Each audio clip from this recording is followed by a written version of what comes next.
너 뭐 IQ 한 달이야?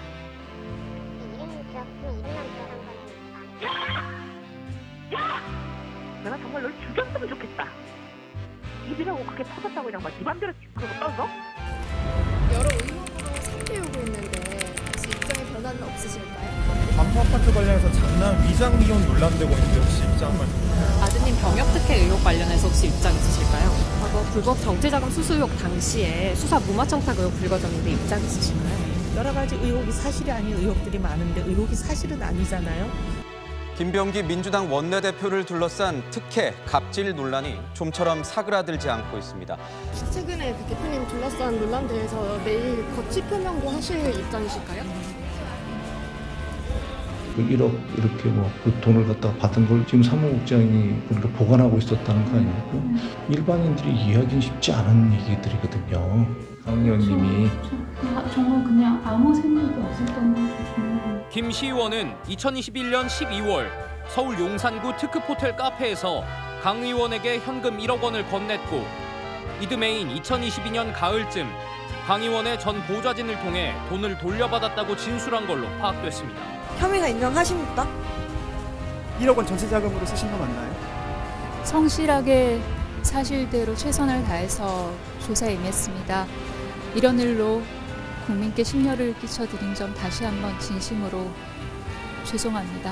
혐의 인정하셨습니까?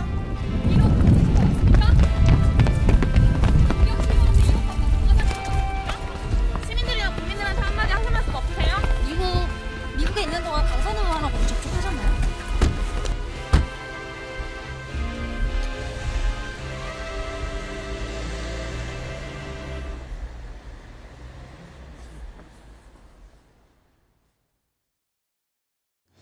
자, 이번엔 이해훈 기획예산처 장관 후보자의 갑질 의혹이 불거졌습니다.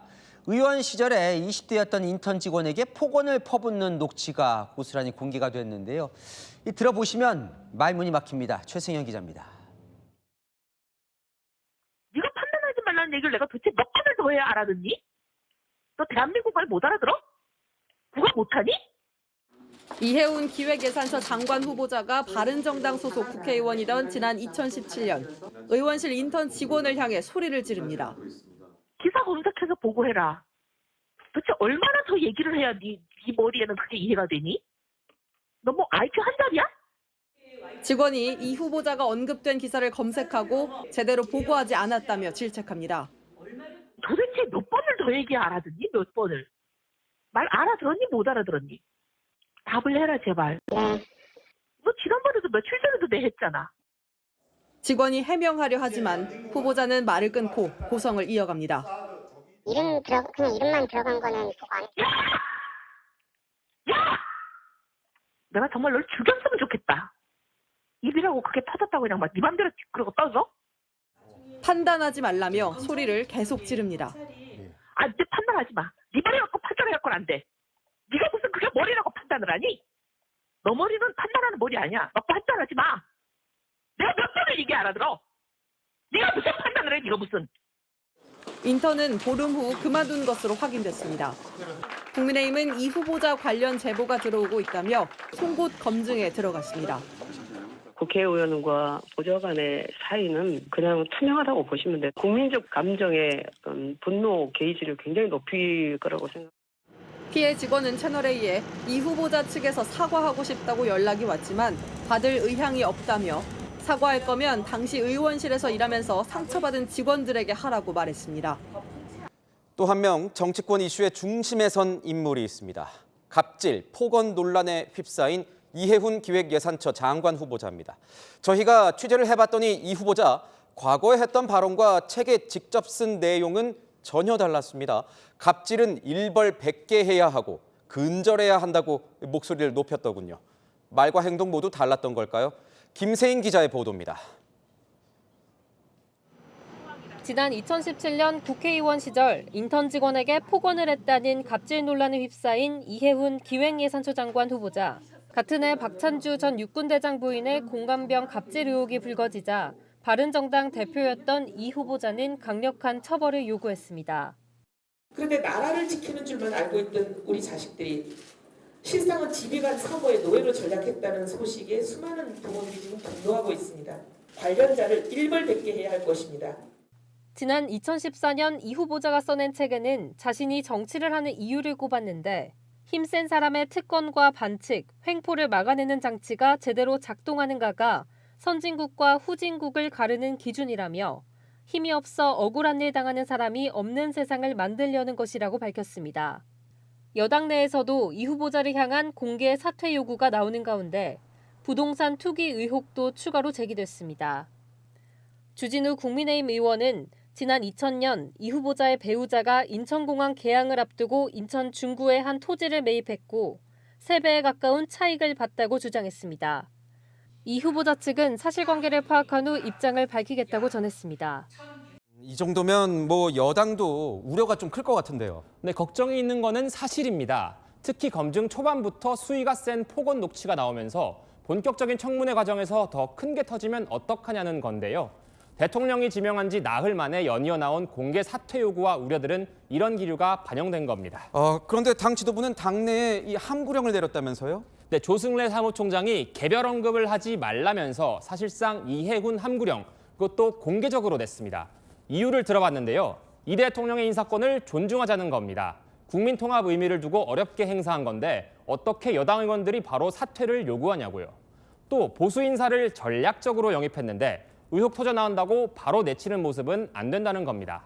한 민주당 관계자는 그러면 다음에 누가 더 오겠냐고 말하더라고요. 그럼 이 후보자를 보호해주겠다는 겁니까? 물론 무조건 방어해주겠다는 거는 아닙니다. 버틸 수 있는 데까지 버텨보자는 것일 뿐 청문회 통과는 이 후보자의 몫이라고 말했습니다. 지방선거가 반년도 채 남지 않은 시점인데 민심에 평소보다 예민할 수밖에 없겠죠. 앞으로 여론조사나 이 후보자의 해명 과정을 지켜보고 판단해도 늦지 않다는 겁니다. 지방선거를 앞둔 여당의 압제, 이 공천 헌금 의혹도 있습니다. 범여권에서도 비판이 계속 나오고 있더라고요. 네, 야당에서는 장동혁 대표가 오늘 강선 의원의 뒷배가 있었을 거고 김병기보다 더 윗선이었을 것이라며 특검을 하자 했고요. 범여권의 조국 대표도 먼지 하나 없이 깨끗하게 털고 가야 한다고 지적했습니다. 지난 몇 년간 민주당이 자랑해오던 시스템 공천이 과연 공정했었는지 깔끔하게 살펴보자는 겁니다. 그래서 민주당은 뭐 살펴보겠답니까? 네, 아닙니다. 오늘 조승래 사무총장은 개별 인사들의 일탈로 규정했습니다. 공천 시스템의 문제가 아니라는 겁니다. 그래서 공천신문고와 암행어사 감찰단을 설치해 재발을 방지하겠다면서도 지난 공천 과정을 들여다보는 전수조사나 특검 요구에는 그럴 생각이 없다고 잘라 말했었는데요.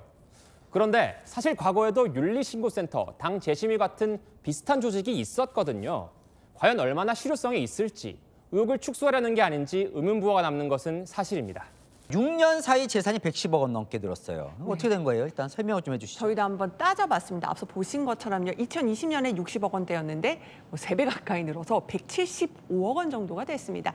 이렇게 자산이 폭증한 이유, 주식가치 상승 때문이 가장 큽니다.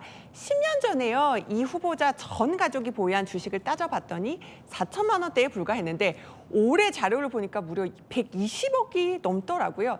특히 특정 주식의 가치가 많이 뛰었습니다. 야, 어떤 주식이길래 4천만 원대가, 물론 이게 이 주식 때문은 아니지만 이렇게 많이 올랐어요? 일단은 2016년 자료부터 비교를 해볼게요. 이 후보자 배우자가 비상장업체 2곳, KSM과 한국실마스트라는 곳입니다. 이 두 곳의 주식을 4,200만 원대에 보유하고 있습니다. 그런데 이제 2020년에 잠시 주식 보유액이 없다가 올해는요, 5 식구가 100억 원 가까이 보유한 걸로 나타나거든요.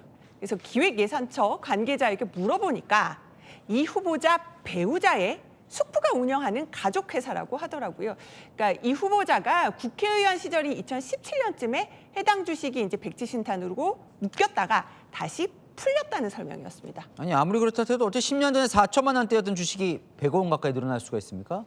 따져보니 2가지 이유가 있더라고요. 일단은요, 주식 보유량이 늘었습니다. 2016년에는요, 이 후보자 배우자만 이 두 회사 주식을 보유를 했습니다. 그런데 앞서 보신 것처럼 이제는 배우자뿐 아니라 이 후보자 3 아들 모두 이 가족회사 주식을 갖고 있고요. 보유량도 확 늘었더라고요. 특히 3 아들이 가족회사 주식을 각각 10억 원씩 보유하고 있는데 결국은 이걸 어떤 돈으로 샀는지 규명하는 게 관건입니다. 또요, 이게 지금 비상장 주식이거든요. 평가 방법, 신고 방법도 달라졌더라고 하더라고요.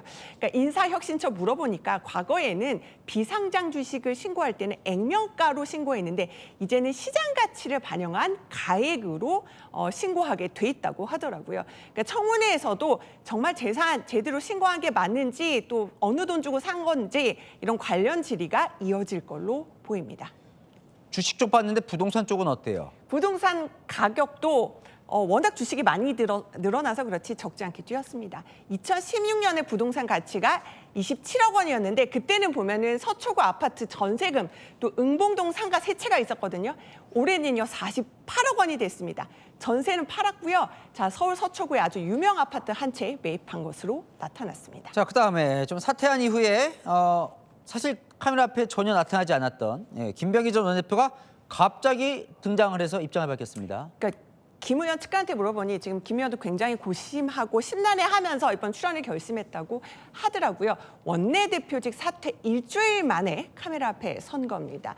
자신을 둘러싼 논란, 일단은 수사해보면 명명백백하게 밝혀질 것이다. 이러면서 탈당은 하지 않겠다고 선언을 했는데 핵심은요. 김 의원이 김경시 의원 논란을 알고도 왜 단수공천을 묵인했는지 그걸 규명하는 거잖아요. 그런데 그 해명 잘 납득 안 된다는 지적도 정치권에서. 뭐라 그래요? 그러니까 김경시 의원에게 녹취했잖아요. 강선 의원과 그 녹취 내용 보면. 그런데도 왜 다음 날 공천을 줬다고 합니까? 일단은 강선 의원 다음 날 확인해 보니까 그 사무국장 받지 않고 바로 돌려줬다고 하더라. 그러니까 강 의원 해명 믿었다라는 취지로 얘기를 했고요.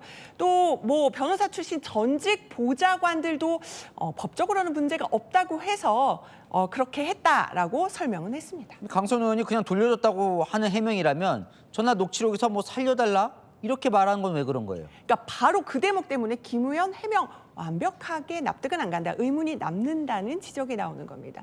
김 의원은요, 강 의원이 김경을 공천해달라면서 살려달라고 한 취지는 아니었다. 이렇게 설명은 했습니다. 그래요. 지금 민주당 쪽 분위기는 어때요?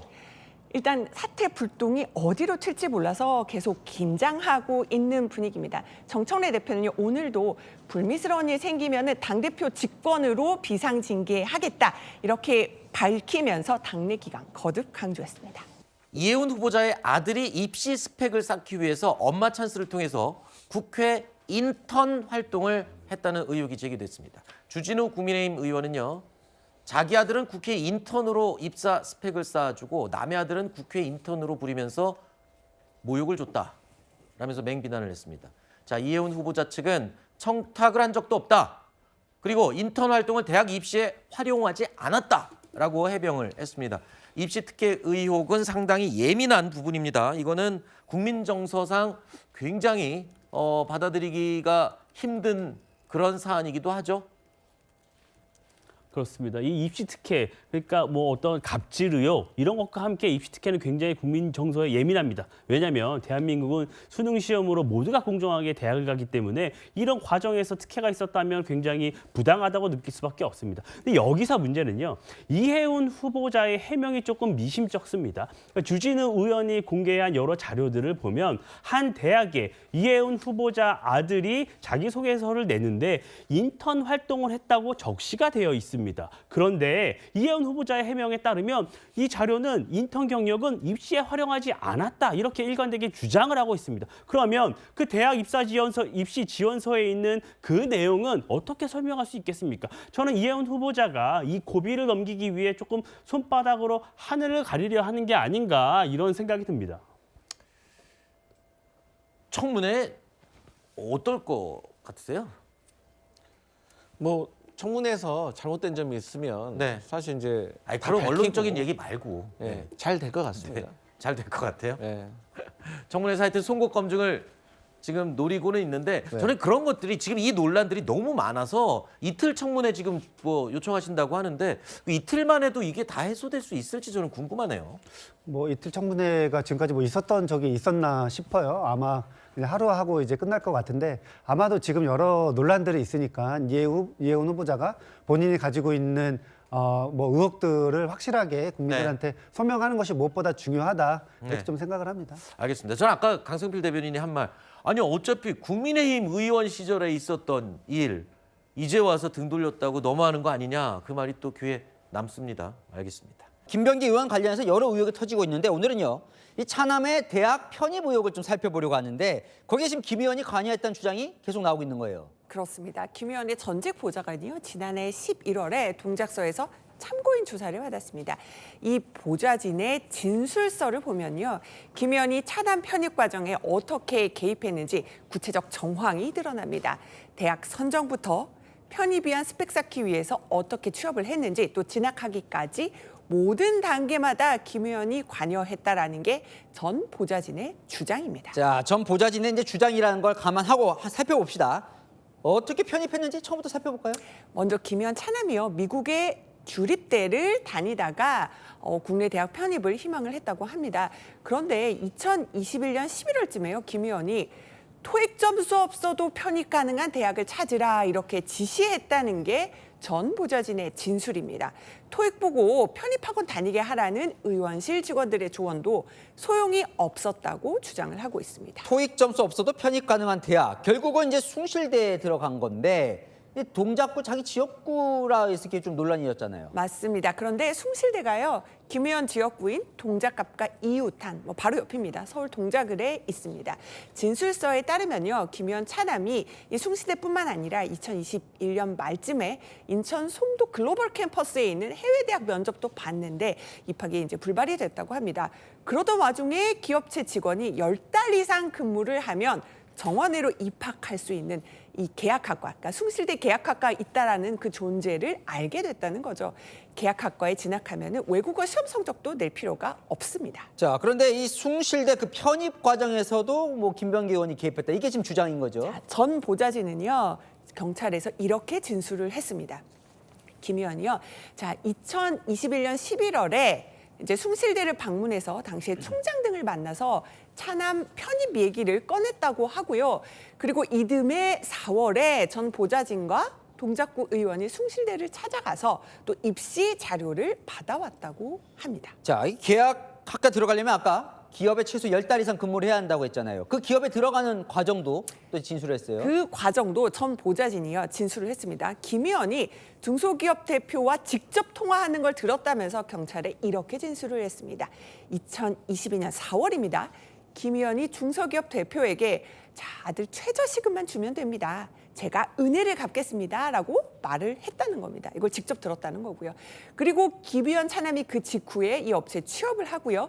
약 10달 뒤인 2023년 3월에 숭실대 계약학과에 3학년으로 편입을 했습니다. 계약학과 특성에 따라서 또 차남의 내학기 등록금 절반도 이 업체가 부담했다고 합니다. 업체가 부담을 했다, 이런 의혹도 있어요. 그 기업, 지금 차남이 다녔다는 그 기업에 민원도 들어줬다. 국감 질의 때문에 나온 얘기인데요. 김병기 의원이 2022년 10월에 국토위 국정감사 때 그 차남 재직업체의 주력 사업에 관련된 질의를 합니다. 이 업체의 주력 분야가 한국도로공사에서 국토부로 이관되는 데 대해서 신중해야 한다, 이런 취지로 질문을 한 겁니다.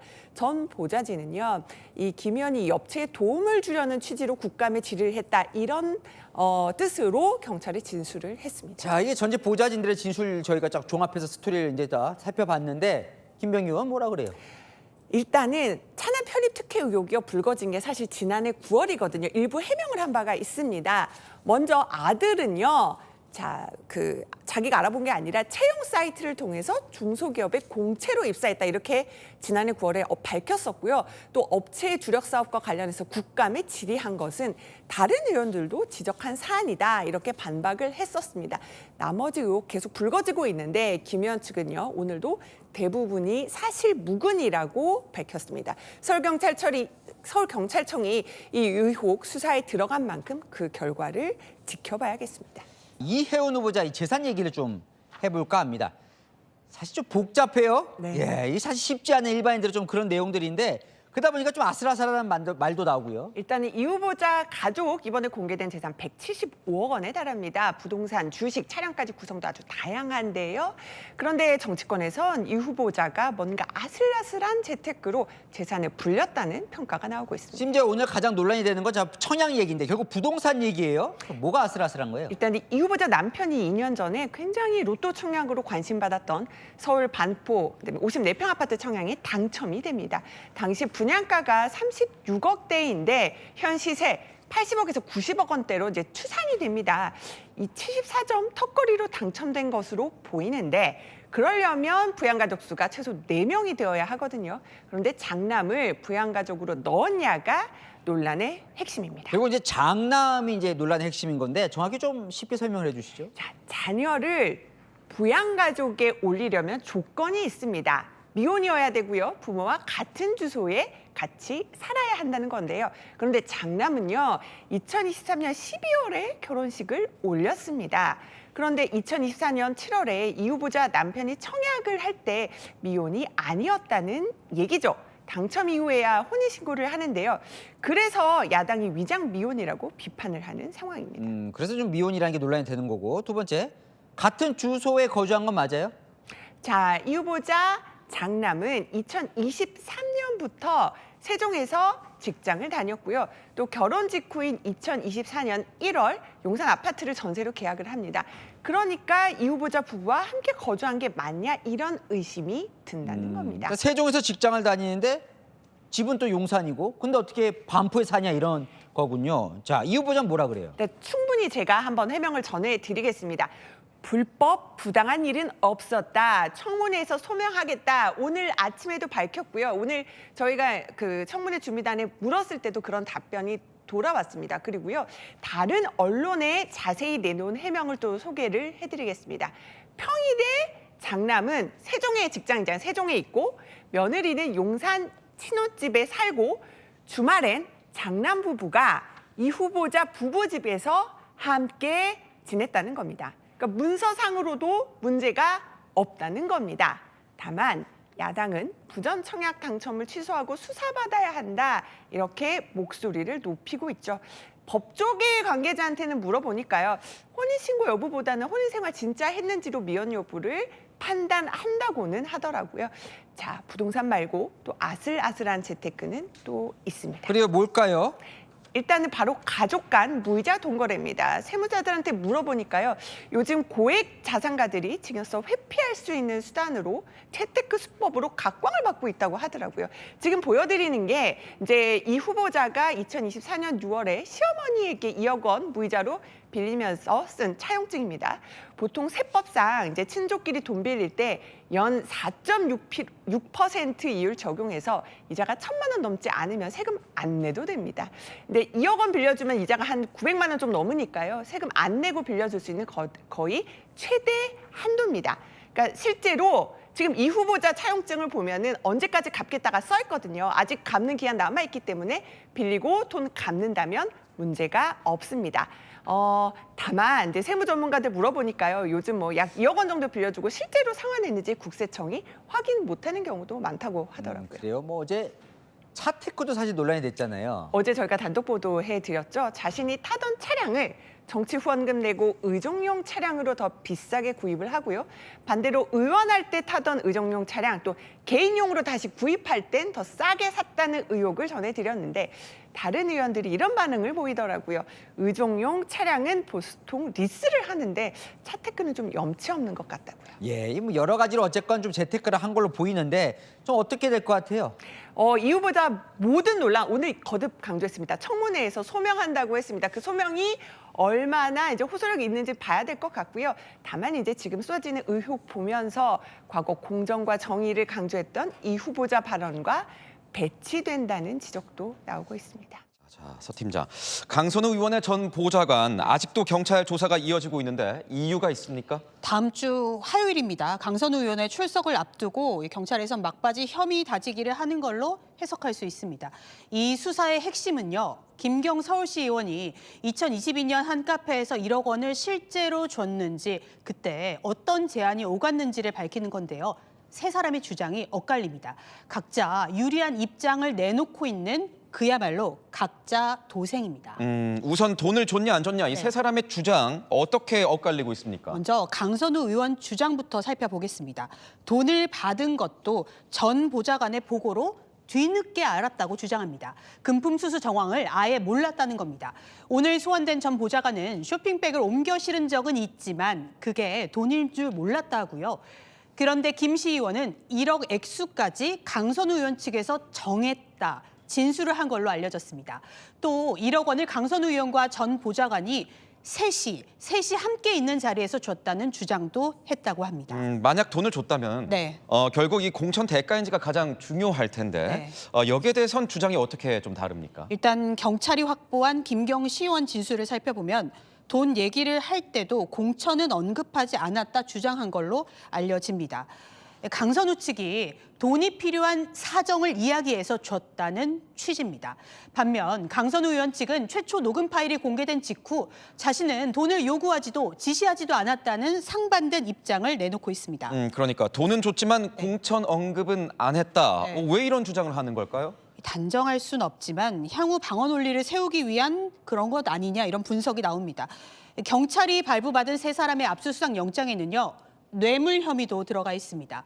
돈이 공천이라는 대가 관계가 있다면 무거운 뇌물죄로 처벌받을 가능성을 염두에 둔 걸로 보입니다. 지금 보면 김경시 의원과 강선우 의원의 전직 보좌관은 여러 번 조사를 받았는데 정작 강선우 의원은 아직 경찰에 출석을 한 적이 없어요. 네, 앞서 말씀드렸지만 강선우 의원은 다음 주 화요일 출석 예정입니다. 강 의원의 전 보좌관이요. 처음 경찰에 출석한 게 보시는 것처럼 이달 초 6일입니다. 김경시 의원은 11일과 15일 경찰에서 조사를 받았고요. 일단 두 사람의 진술을 경찰이 확인한 뒤 그 내용을 토대로 강선우 의원을 추궁하겠다는 겁니다. 진술이 이렇게 엇갈리고 있는데 혹시 물증은 없습니까? 진술이 중요한 이유가 방금 말씀하신 것처럼 이 물증 확보가 쉽지 않기 때문입니다. 2022년 그러니까 돈을 건넨 걸로 지목된 카페의 CCTV는 이미 저장 기간이 지났을 가능성이 높습니다. 세 사람이 그날 같은 장소에 있었는지 통신 기지국을 통해 알 수 있지만 좀 취재해보니 이 기록도 1년까지만 보관된다고 합니다. 경찰 압수수색을 하기도 했잖아요. 여기선 뭐가 좀 안 나올까요? 경찰은 강선우 의원과 김경시 의원 사무실과 자택 등 10곳을 압수수색했는데요. 강선우 의원의 경우 아이폰을 압수당했지만요. 비밀번호는 제공하지 않아서 잠금 상태입니다. 김경시 의원의 연구실에서 확보한 PC는 이미 포렌식되거나 하드디스크가 없는 깡통 상태라고 알려집니다. 다만 김경시 의원은 태블릿 PC 등을 이미 제출한 상태여서 현재 경찰은요, 이 자료를 분석 중입니다. 강선우 의원과 김경시 의원 그리고 이 전직 보좌관까지 3자 대질 가능성도 있다면서요? 있습니다. 강선우 의원은 사실 지난해 29일 녹음 파일이 최초 보도된 직후에 해명을 SNS에 올렸지만 그 뒤로 추가 반론은 내놓지 않고 있습니다. 오는 20일 조사를 앞둔 상황에서 말을 아끼는 상황인데요.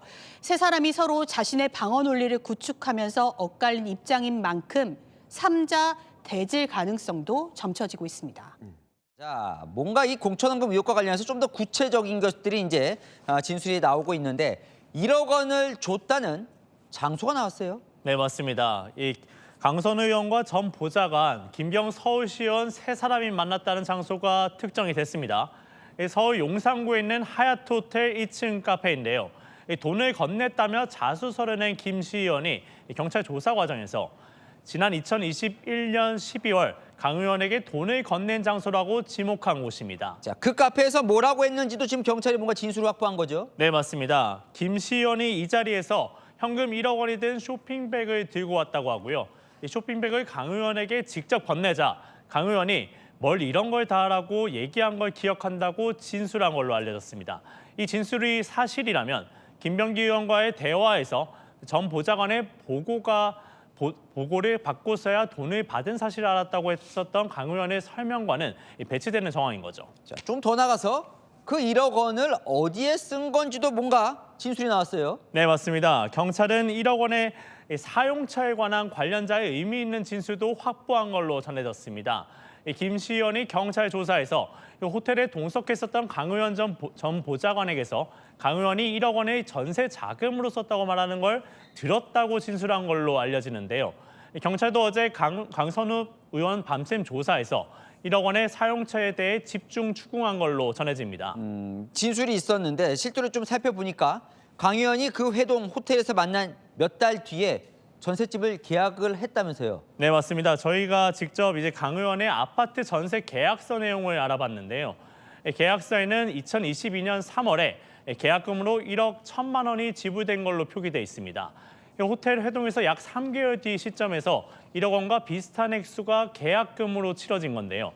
이게 우연히 액수가 비슷한 건지 아니면 실제로 전 보좌관이 발언했다는 내용처럼 김병 시의원이 건넨 1억 원이 여기에 쓰였는지도 경찰이 수사 중입니다. 근데 아까 이제 호텔 카페에서 돈을 줬다고 하는 시점이 아까 2021년 12월이라고 했는데 돌려준 시점, 그 시점부터 한참 뒤예요? 네, 맞습니다. 김 시의원이 경찰 조사에서 지난 2022년 가을쯤 돈을 돌려줬다고 진술한 걸로 파악됐습니다. 1억 원을 건넸다고 한 2021년 12월 기준으로 보면 최소 8, 9개월은 뒤가 되는 건데요.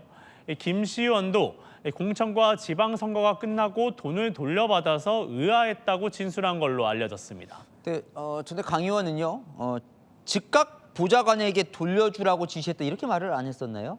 이거 좀 다시 한번 살펴볼 필요가 있는데요. 예. 강 의원은 이 돈을 받았다는 사실을 알게 된 뒤에 전 보좌관에게 수차례 반환 지시를 했고 반환했다고 해명했었는데요.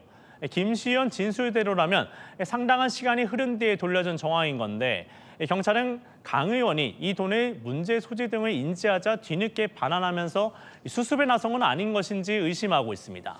어쨌든 강 의원까지 이제 소환 조사를 다 했어요. 경찰 남은 수사가 뭡니까? 경찰은 일단 강 의원에 대한 추가 소환 조사는 불가피하다고 보고 있습니다.